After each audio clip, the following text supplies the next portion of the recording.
पहले पवन खेड़ा और अब उनकी पत्नी Kota Neelima. BJP IT cell chief Amit Malviya ने पेश किए ऐसे सबूत कि कांग्रेस खेमे में खलबली मच गई। दो वोटर आईडी कार्ड रखने का सनसनीखेज आरोप और मालवीय का सीधा वार राहुल गांधी खामोश क्यों हैं? ये बड़ा सवाल है। ये कोई मामूली इल्जाम भी नहीं है, ये आरोप है लोकतंत्र के मूलाधार वोटर आईडी कार्ड से छेड़छाड़ का। जिन नेताओं ने बिहार की सड़कों पर तेजस्वी यादव के साथ मिलकर वोटर अधिकार यात्रा निकाली, राहुल गांधी के साथ मिलकर वोटर अधिकार यात्रा निकाली, चुनाव आयोग पर उंगली उठाई, वही नेता और उनका कुनबा अब वोट चोरी के सबसे गंभीर आरोप में घिर गया है।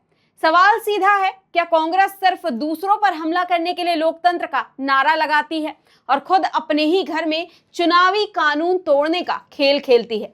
नमस्कार, मैं हूं आपके साथ सोनाली और आप देख रहे हैं द न्यूज पॉइंट। दरअसल अमित मालवीय ने एक्स पर कांग्रेस पार्टी को घेरते हुए गंभीर आरोप लगाए हैं। उन्होंने लिखा है कि ये कोई आइसोलेटेड इंसिडेंट नहीं है, बल्कि कांग्रेस का सुनियोजित खेल है, जिसमें वोटर लिस्ट से छेड़छाड़ करके वोट बैंक बचाने की कोशिश की जा रही है। इस दौरान मालवीय ने यह भी याद दिलाया कि ये वही नेता हैं जो हाल ही में वोटर अधिकार यात्रा निकालते हुए चुनाव आयोग को कटघरे में खड़ा कर दिया था, लेकिन असल में अपने ही कुनबे में वोट चोरी और फर्जीवाड़े के आरोपों में फंस गए हैं। इस दौरान मालवीय ने सवाल किया है कि क्या राहुल गांधी इसलिए चुप हैं क्योंकि ये साजिश केवल पवन खेड़ा और नीलिमा तक सीमित नहीं है, बल्कि इसकी जड़ें ऊपर तक फैली हुई हैं।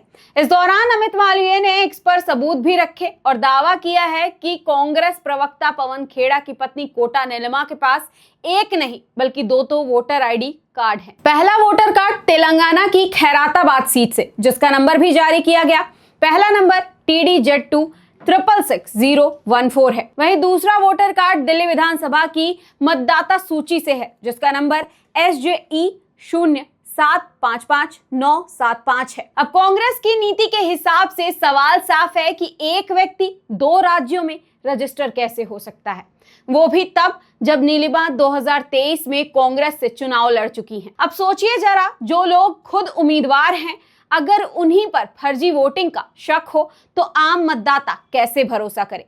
याद कीजिए, राहुल गांधी ने हाल ही में प्रेस कॉन्फ्रेंस करके आम नागरिकों की पहचान उजागर कर दी थी, और वो भी बिना पुख्ता सबूत के। उस वक्त कहा गया था कि ये आम मतदाताओं की सुरक्षा से खिलवाड़ है, और अब उन्हीं के करीबी साथी और सहयोगी ऐसे आरोपों में फंसे हुए हैं जिसका कोई तोड़ नजर नहीं आ रहा है। बाद में अमित मालवीय ने ये साफ तौर पर कह दिया है कि ये कोई सहयोग नहीं है, ये सुनियोजित नेटवर्क है और ये कांग्रेस नेताओं की रणनीति भी है, जो वोट बैंक बचाने के लिए हर हद को पार कर सकती है।